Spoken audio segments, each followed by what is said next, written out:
맨 처음에 이 발표 주제를 제가 제안을 받았을 때 제가 도대체 오늘 와서 어떤 얘기를 해드리는 게 가장 좋냐, 이거 되게 어려운 주제잖아요. 엑셀러레이터가 말하는 뭐 엑셀러레이션과 투자. 그래서 야, 이건 도대체 어디서부터 어떻게 풀어야 될지 여쭤봤더니 이것보다는 주로 팁에 좀 집중해서 여러분들한테 얘기를 좀 해주셨으면 좋겠다라고 저한테 얘기를 해주시더라고요. 그래서 제가 좀 앞에보다는 좀 후반에 있는 팁 쪽에 좀 더 집중을 해서 말씀을 드리도록 하겠고요. 한번 그러면 발표 시작해 보도록 하겠습니다. 우선 혹시 비키라는 사이트를 아시는 분이 계신가요? 이게 좀 사실은 한국에서보다는 좀 해외에서 좀 더 유명하긴 한데, 실리콘밸리에서 유명한 뭐 한국 스타트업계의 어떤 신화 같은 분이신데, 뭐 2007년에 설립됐었고 월 방문자 수 뭐 요즘 MAU 기준으로 한 2,500만 명 정도 될 정도로 큰 사이트였고요. 결국 2013년에는 라쿠텐에 한 2,200억 원 정도의 매각을 한 사례가 있었습니다. 그것도 한국분이요.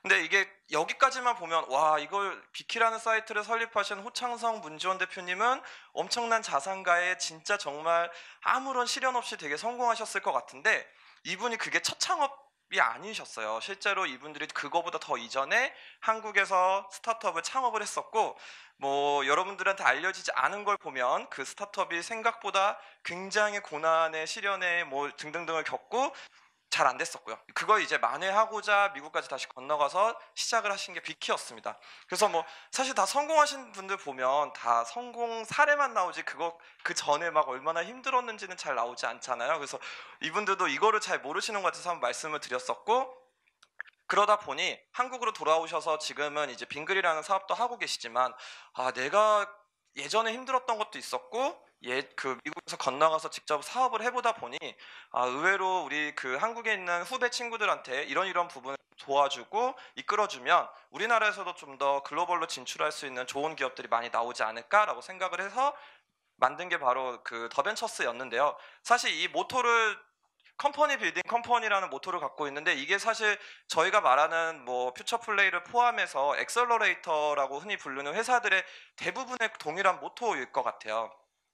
뭐냐면 저희는 그냥 아까 앞서서 말씀해 주신 회사들처럼 재무적 투자를 하는 회사는 절대 아니고요. 실제 예로 뭐 사람의 조직 구성부터가 다릅니다. 일반적인 벤처 캐피탈이 뭐 주로 투자를 하시는 뭐 금융 쪽 사람들도 되게 많이 계신 반면에, 저희는 이제 저를 포함해서 나머지 디렉터분들, 그다음에 호창성 문지원 대표님 당연하고요. 다 한 번씩 스타트업을 직접 창업했거나 지금은 굉장히 큰 회사를 아주 10년 전부터 초기부터 다 있으셨던 분들이 주로 디렉터로 다 구성이 되어 있습니다.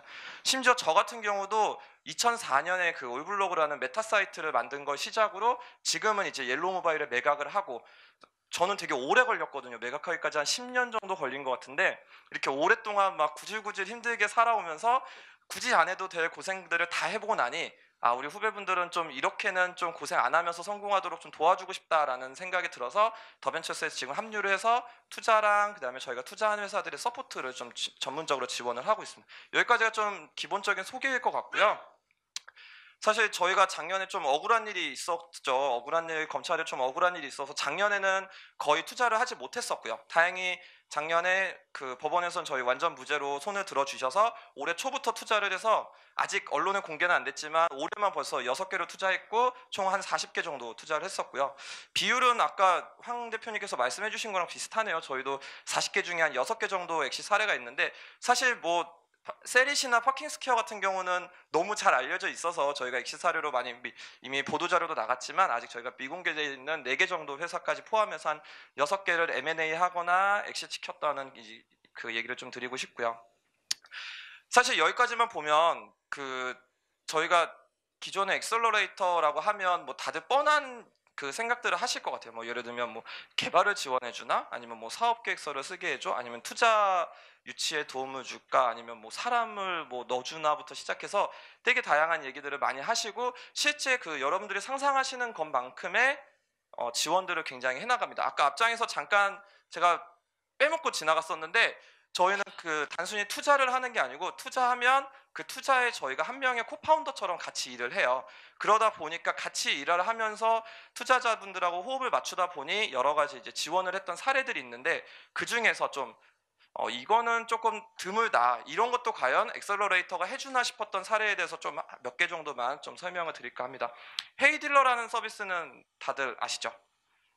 모르시는 분들이 많이 있을 수도 있을 텐데 2014년에 설립되었고 2014년에 그 헤이딜러라는 서비스를 시작했고요. 여러분들 중고차 파실 때 과거에 막 뭐 딜러들한테 굉장히 낮은 가격에 차를 매각해 보신 경험들이 있을 텐데 오히려 반대로 딜러들이 역경매에서 차를 적정한 가격에 좋은 딜러한테 팔 수 있도록 해주는 서비스였는데 굉장히 거래 대금도 쭉쭉쭉 늘어나고 계속 쭉 성장을 하고 있었습니다. 근데 아마 2015년 말이었던 것 같아요. 그 국회에서 자동차 관리법 개정안이 통과가 됩니다.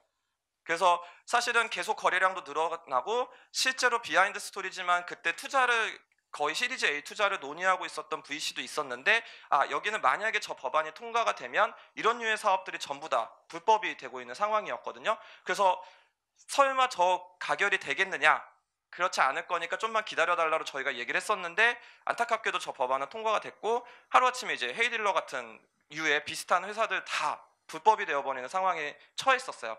근데 이제 그때 저희 그 이제서는 말할 수 있는데 이제 PRND의 이사회에서나 이런 데서도 우리가 더 이상 이제 어떤 남은 런웨이도 생각해야 되고 지금 있는 돈으로 새로운 사업을 도전하려면 우리가 가진 시간이 이만큼이 있으니 지금이라도 이미 법으로 지정된 거를 더 무리하게 추진하지 말고 좀 더 빨리 피버팅해서 이 남아있는 시간으로 다음 사업을 빨리 어떻게 일으켜보자 라는 의견이 되게 많았었고 다행히 PRND 친구분들이 되게 똑똑하시고 그런 의사결정이 되게 빨라서 이때부터 이제 새로운 사업으로 피버팅을 되게 연구를 했었는데 저희가 봤을 때는 이게 너무 아까운 거예요. 지금까지 헤이딜러가 했었던 사업도 그렇고 이분들이 그 시장을 바꾸겠다는 이 잘못되어 있는 자동차 중고차 시장을 바꾸겠다는 의지 자체도 되게 좋았었고요. 그래서 저희가 좀 생각을 했었던 건 다행히 이제 그 당시에 이제 매경의 한 기자님이 저희가 마지막에 설득이 돼서 이 사건에 대해서 기사를 하나 써줬고 그걸 SNS로 저희가 엄청나게 많이 홍보를 하기 시작했습니다. 아마 뭐 비슷한 사례를 작년 내내 들으셨을 텐데 헤이딜러뿐만이 아니고 뭐 콜버스부터 시작해서 각종 규제 때문에 그 고통받는 스타트업들이 굉장히 많았었거든요. 그런 스타트업들이 이런 법적인 규제 때문에 실제 스타트업들을 못하고 있고 이런 것들을 분명히 바꿔야 된다라고 저희가 지정을 굉장히 뭐 여러 경로나 여러 기자들 SNS를 통해서 저희가 알리기 시작했고 다행히 그게 잘 돼서 국토부에서는 이거 분명히 시정해서 이런 사업도 다 할 수 있도록 하겠고 굳이 이 시행령을 시작하지 않아서 너네가 이거 사업을 계속 영위하더라도 이게 불법이 되지 않도록 하겠다라는 걸 그 헤이딜러뿐만이 아니고 여러 스타트업들한테 약속을 해주는 계기를 만들어냈고요. 다행히 그거 덕분에 헤이딜러는 다시 접었던 서비스를 다시 시작해서 다시 회사를 다시 키울 수 있을 수 있었고 현재는 예전에 저희 서비스 접었을 때보다는 훨씬 더 많은 거래 대금을 만들어내고 실제 그 법안이 잘 통과되는 바람에 이제 후속 투자까지도 성공적으로 유치할 수 있었습니다. 이런 경우 같은 경우는 실제 아시는 것처럼 뭐 저희가 뭐 개발을 지원하는 것도 마케팅을 지원하는 것도 아니지만 뭔가 저희가 투자한 회사의 대표님이 고민하는 것들을 똑같이 같이 고민하면서 분명히 이 사업이 되게 잘 되게 함에 있어서는 어떤 것들이 해결돼야 된다라고 하면 그런 것들 좀 같이 풀어나가는 하나의 어떤 동반자이자 파트너 같은 역할을 굉장히 많이 한다는 점을 좀 말씀드리고 싶었고요. 두 번째는 이제 아이폰을 쓰시는 분들은 아시겠지만 나인캠이라는 카메라 어플이 저희가 투자한 회사가 있습니다. 실제 지금 런칭한 지 얼마 한 반년 정도 됐는데 100만 명 정도 다운을 받았는데 이게 왜 제가 맨날 자랑하고 다니냐면 아직 안드로이드에는 베타 테스트밖에 진행을 하고 있지 않아서 전부 다 아이폰 유저만 다운받았고 요즘 같아서는 100만 다운로드 만드는 게 생각보다 쉬운 일은 아니거든요. 근데 여기는 거의 마케팅비도 쓰지 않고 이 정도 달성을 했다는 거랑 실제 한국뿐만이 아니고 태국이나 동남아 쪽에서도 굉장히 좋은 성적을 거두고 있는데요. 이 회사에 대해서 조금 아시면 되게 신기하실 만한 게 직원이 2명이에요. 그 실제 창업자도 2명이었고 현재도 2명이신데 이 두 분이 기존의 아이폰 그 안드로이드 아이폰 앱 쪽 어떤 개발 역량을 저희가 보유하고 있다는 건 굉장히 중요하게 봤었고요. 이 분들이라면 나머지 디자인이나 아까처럼 해외 쪽의 마케팅이나 홍보, 바이럴, 브랜딩 이런 것들을 저희가 충분히 지원해 준다면 이 분들이 갖고 있는 본인의 역량에만 되게 집중하더라도 이 사업과 서비스를 잘 성공시킬 수 있겠다라고 저희가 생각을 했었고요. 그래서 이런 다각적인 지원을 좀 했었습니다. 실제로 저희 그 회사에 가끔 놀러 오셔가지고 저희는 그 투자치고는 되게 사람이 많아요. 그래서 뭐 좀 소개시켜 달라고 하면 깜짝깜짝 놀라시는 게 막 디자이너가 있고 투자사의 디자이너가 있는 거 사실 흔치는 않잖아요. 그 뭐 그 PR 담당자가 있고 그렇거든요. 그런 게 단순히 투자만 하는 게 아니고 여기 회사에 직접 다 투입해서 같이 일을 해주는 거고, 그러다 보니까 펜타그램 되게 오해를 많이 받는 게 뭐 기사 같은 거 보면 되게 사람이 되게 많은 것처럼 나오는데 이제 외부에서 기자님도 오시면 저희가 나가가지고 이렇게 의자 차지하고 앉아 있는 거긴 하거든요. 그래서 이런 다양한 지원을 통해서 정말 그 창업자가 갖고 있는 숨겨진 재능만 있다면 그거를 정말 나중에 키워서 아까 황 대표님이나 허 대표님께서 말씀해 주신 것처럼 기관 투자자가 굉장히 그 매력적으로 느낄 수 있을 만한 회사로 키우는 일을 중심적으로 한다고 보시면 될 것 같습니다. 네, 회사 소개가 다 끝났고요. 제가 바쁘게 말 빨리 하냐고 넘어갔네요. 제가 사실 그 팁에 대해서 제안을 받았는데 제가 창업해서 총 세 회사한테서 투자를 받았더라고요. 그래서 이 투자 팁을 쓰다 보니까 세상에 이 세 분께 여기서 진짜 정말 감사하고 사랑한다는 말씀을 드리지 않으면 안 될 것 같아서. 왜냐면 제가 봐도 10년 전 제 뭘 보고 투자하셨는지 진짜 모르겠더라고요. 저 같은 꼬맹이고 아무것도 모르는 애한테 진짜 믿고 투자해 주시고 그래서 덕분에 이렇게 성장시켜 주실 수 있었던 것 같고, 사실 지금 제가 말하는 팁의 대부분은 그 10년 전 꼬맹이인 저한테도 꼭 해주고 싶은 얘기이기도 해서 한번 좀 얘기를 드려보도록 하겠습니다. 11개고요. 그냥 짧게 넘어갈게요.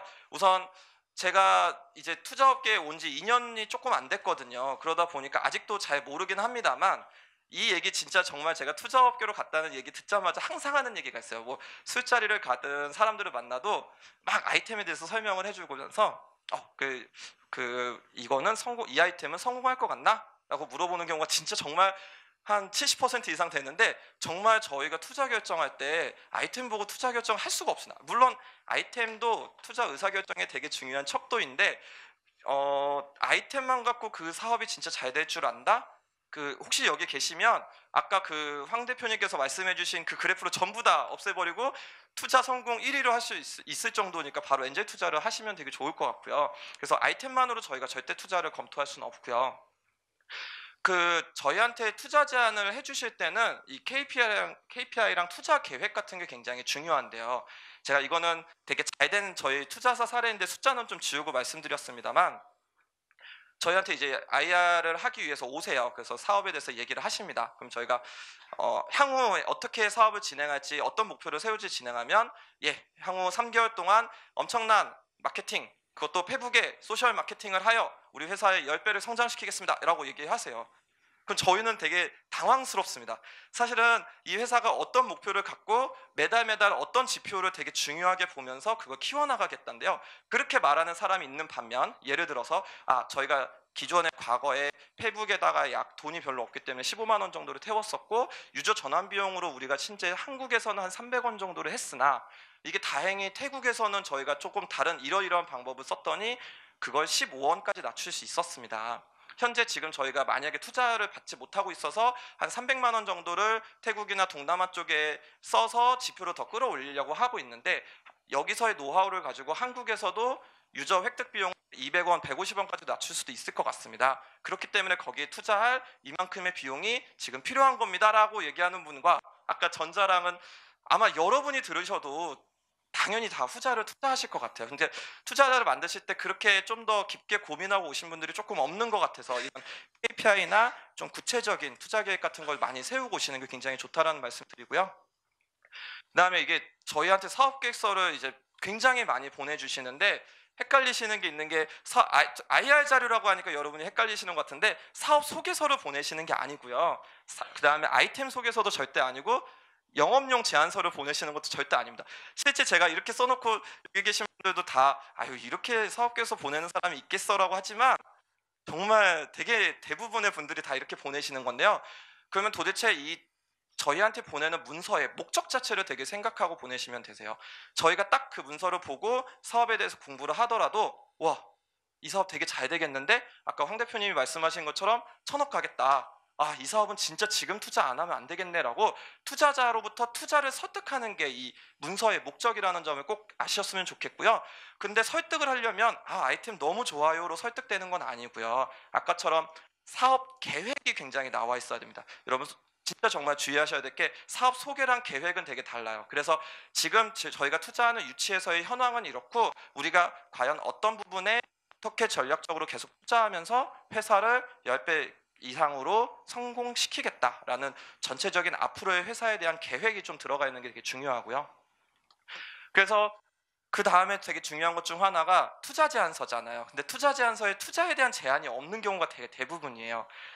왜 저희 더벤처스에서 그 회사에 투자를 해야 되고 도대체 투자금으로 얼마가 필요한 것인지가 먼저 들어가 있으면 여러분도 편하고 저희도 편한 게 왜 그러냐면 아까 그 발표를 보셔서 아시겠지만 허진호 대표님께서 말씀해준 그래프 있잖아요. 시드 투자, 엔젤 투자, 시리즈 A 투자 다 스테이지마다 회사에서 투자하는 단계가 다릅니다. 그러면 이런 것들이 들어가 있으면 여러분들께서도 저희한테 투자 제안할 때 굳이 시간을 낭비하지 않으시고 저희도 볼 때 아이템 굉장히 좋으나 우리가 투자하는 스테이지보다 오히려 늦구나, 여기는 오히려 시리즈 A 쪽에 추천을 해드려야 되겠다, 또는 우리한테 이게 잘 맞는 스테이지 잘 오셨고 우리가 인큐베이팅 할 수 있겠구나라는 게 들어갈 수 있기 때문에 이런 건 좀 꼭 넣어주시는 게 되게 좋을 것 같고요. 아까 콜드콜이나 콜드메일에 대해서 허진호 박사님께서 되게 얘기를 많이 해주셨는데 저희도 콜드메일을 엄청 많이 받아보는 편인데 저 진짜 여러분께 장담드릴 수 있는 건 모든 콜드메일에 다 답장하고요.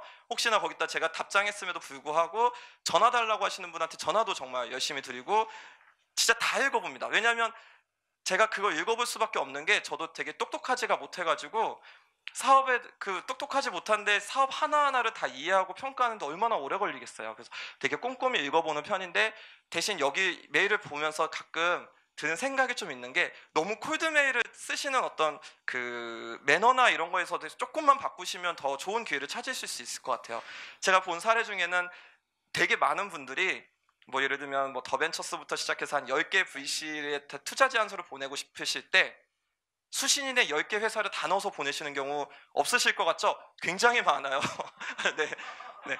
투자자 귀중 또는 더벤처스한테 보내면서 내용에는 더벤처스 이름 대신 퓨처플레이가 들어가 있거나 저희 보시면 아시겠지만 저희가 단순 재무 투자가 아니잖아요. 이거는 되게 좋은 사례 중 하나인데 그러면 저희가 어떤 부분을 지원해 줄 수 있고 어떤 스타일의 회사들에 투자하는지는 조금만 찾아보셔도 충분히 아실 수 있거든요. 그러면 그런 사례를 통해서만 연락을 해주셔도 제가 검토할 때 굉장히 그래 이분은 참 저도 그분의 회사에 대해서 알아가지만 그분도 역시 저희 투자사에 대해서 좀 알고 많이 지원을 해주신 거구나 라고 해서 좀 더 긍정적으로 볼 수 있을 것 같고요.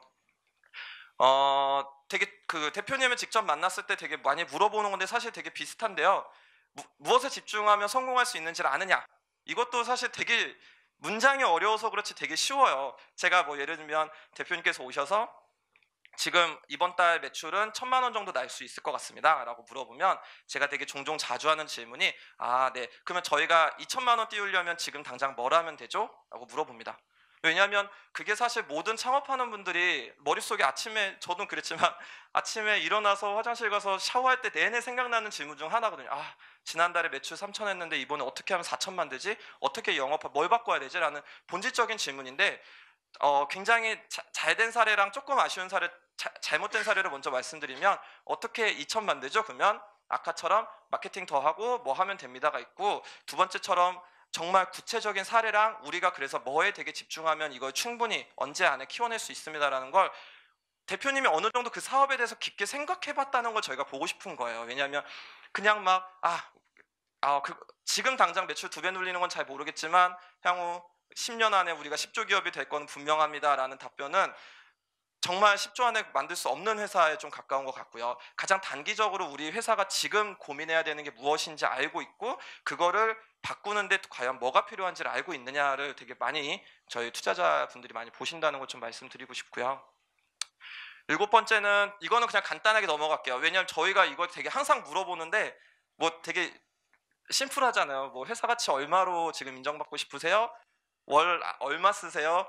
회사 앞으로 지금 만약에 투자를 안 받으면 몇 달 동안 더 사실 수 있어요? 물어보면 되게 부끄러워 하시기도 하시고 잘 얘기도 안 하시고 네, 그런 거는 네, 제가 다음에 따로 말씀드리겠습니다라고 하는데 요거 되게 저희 투자함에 검토함에 있어서 되게 중요해요. 예를 들면 저희가 투자하는데 이 회사가 한 달 살 수 있을지 1년 살 수 있을지도 모르면서 투자할 수 없잖아요. 그래서 여러분들이 진짜 반대로 투자자 입장에 대보시고 투자 심사를 하는 그 내부 프로세스를 아시면 지금도 어느 정도 비용을 어떻게 쓰고 있고 한 달에 마이너스는 얼마이지만 이걸로 얼마간 버틸 수 있고 투자를 해서 어떻게 더 투자를 하면 규모를 얼만큼 키워서 어떻게 가겠다라는 것들을 좀 자세히 좀 써주시는 게 되게 중요하고요. 이거는 아까 허진호 박사님께서도 말씀해 주셨지만 지인 소개를 통해서 저희한테 들어오는 게 콜드메일보다도 조금 더 좋긴 좋은 것 같아요. 저 개인적으로는. 근데 그 과정은 꼭 이렇게 해주셨으면 좋겠는 게 연락 저한테 주시잖아요. 그러면 사업계획서 전달해 주시고 실제 미팅을 해주시는 게 되게 좋다는 건데 저도 이제 전화를 못 받는 경우가 되게 많아요. 하지만 이제 가끔 이제 미팅을 통해서 전화를 모르는 번호니까 받아서 안녕하세요 전화 드리면 뭐 예를 들면 뭐 띵동의 윤문진 대표님 소개로 전화를 받았는데 저는 누구누구의 어디어디입니다. 그래서 저는 이제 당연히 지인의 소개니까 예 그러십니까 라고 하면서 전화를 받지만 사실 반대 입장에서 대부분 저도 그 짧은 시간 안에 받은 분의 성함과 회사 이름을 정확하게 잘 기억 못하는 경우도 대부분인데 거기다가 이제 이게 뭐 워낙 이제 한국 분들이 좀 절박함은 있으신 거는 저는 당연히 이해는 하지만 그 짧은 전화 한 번 받은 걸로 모든 사업 소개를 하시려고 굉장히 많은 노력을 하세요. 뭐 마치 엘리베이터 피치 같은 것들을 많이 배워서 그러신지 막 3분 만에 막 본인 사업에 대해서 막 설명을 하시고 하시지만 저 진짜 똑똑하지도 않고 천재도 아니라서 그 안에 전화로 아무 자료도 없이 사업에 대해서 소개를 들어도 설마 거기서 너무 좋네요 투자할게요 라는 대답을 절대 내릴 수도 없거니와 정확하게 잘 기억을 못합니다. 그래서 혹시나 콜드콜이 되게 되시더라도 그 상황에 따라 다를 것 같은데 투자를 유치하고 싶으신 거면 실제 전화하시고 그냥 짧게 인사하시고 투자 제안을 보내시는 게 좋고 그 다음에 제안서를 저도 공부를 하고 만나는 게 여러분한테도 되게 좋잖아요. 그래서 그런 루트를 좀 통해서 했으면 좋겠다라는 얘기 드리고 제가 좀 시간이 늦었네요. 이거는 뭐 너무 뻔한 얘기라서 그냥 넘어갈게요. 근데 업계에 이런 얘기를 하시는 분들이 되게 많대요. 그냥 너 친하니까 내가 투자해줄게 라고 하는 상상을 하시는 분들이 되게 많은데 진짜 이런 경우는 제가 봤을 땐 없고 만약에 혹시나 너 친하니까 내가 투자해줄게 라고 말하는 투자자가 있으면 여러분도 한번 다시 그분한테 투자받는 게 과연 옳은 일인지 검토를 해보셔야 될 것 같고요. 두 번째 2개 남았는데 하나는 그럼 과연 저희가 보는 초기 기업 투자자 대표님한테서 되게 바라는 중요한 점은 뭐냐? 되게 여러 가지 뭐 아까처럼 말씀해 주신 시장부터 보고 다 이것저것 보는데 대표님이 좀 되게 자기가 무엇에 되게 집중하는지 아는 거랑 진짜 그 팀원들 몇 안 되는 팀원들한테 딱 그 방향만 보고 거기에 되게 집중해서 일할 수 있도록 그 믿고 따라갈 수 있도록 되게 리딩을 되게 잘하는 거를 되게 중요하게 보고요. 네, 드디어 끝입니다. 여러분들께서 저희 투자자 만나는 게 되게 어렵다는 얘기를 되게 많이 하더라고요. 술자리에서 저 가면 되게 옛날에 같이 창업할 땐 되게 편하게 얘기하시던 분들도 막 괜히 뭐 막 더 사업에 대해서 얘기해야 될 것 같고 힘든 얘기도 못 해야 할 것 같은데 반대로 저도 창업하시는 분들 만나는 거 되게 어려워요. 되게 어렵고 막 왜 어렵고 실제 저희가 투자 검토할 때도 되게 많이 보는 부분 중 하나가 여러분 직원들 뽑으실 때랑 똑같습니다. 이 사람하고 우리랑 만약에 한 배를 타고 나도 거기 공동 경영진처럼 같이 일을 해나갈 때 서로 의사소통에 문제는 없을까? 되게 기본적인 것 같지만 되게 어려운 부분 중 하나거든요. 그래서 의사소통에 문제가 없고 내가 어떤 의견을 제시하고 나도 거기서 같이 의견을 제시받으면서 둘이 합쳤을 때 좀 더 좋은 방향으로 회사를 이끌 수 있는 시너지를 낼 수 있을까? 이런 것들 되게 중요합니다. 뭐 제가 알토스에서 처음 투자받기 전에 너무 어려가지고 과연 VC에서 투자받으면 도대체 뭐가 좋지라는 생각이 막 드는 거예요. 그래가지고 그때 저희보다 먼저 알토스에서 투자받았던 판도라 TV 김경익 대표님한테 찾아가서 한킴 대표님한테 투자받고 도대체 뭐가 좋으셨어요? 라고 했었는데 그때 해주신 답변이 너무 좋았고 그래서 저희도 알토스에서 투자받는 걸 오케이를 했었는데요. 경영하면서 실제 뭐 연애 고민이나 뭐 다른 친구 술 고민은 다른 사람한테 할 수 있잖아요. 근데 경영자가 굉장히 고독하고 항상 고민해야 되는 문제 자체도 어쩔 때는 직원들한테도 털어놓지 못할 때도 많은데 그런 경영상의 고민을 함께 진짜 진지하게 고민할 수 있는 친구 한 명 생긴 기분이라고 해주셨는데 저도 여기 더벤처스 와서 저희 다른 디렉터분들도 이런 자세로 지금 같은 파트너분들 같은 투자사분들하고 일하려고 되게 노력을 많이 하거든요. 그래서 이런 부분이 서로 핏이 잘 맞는 걸 많이 어필해 주시면 되게 좋을 것 같고 끝으로 제가 뭐 이렇게 말씀드렸다고 이게 막 마치 정답인 것처럼 아실까봐 그렇지만 저도 여기 온 지 꼬맹이라는 점 꼭 좀 이해해 주셨으면 되게 좋겠고요. 네, 그리고 또 저도 되게 고생을 해보면서 알았지만 정말 스타트업 하는 게 이렇게 힘든 일인데 이렇게 많은 분들께서 또 이렇게 고생을 하시면서 도전을 하고 계신 것 같아서 항상 존경스러운 마음 가득하고 다 대한민국 스타트업 화이팅 하셨으면 좋겠다는 메시지로 이만 마치도록 하겠습니다. 감사합니다.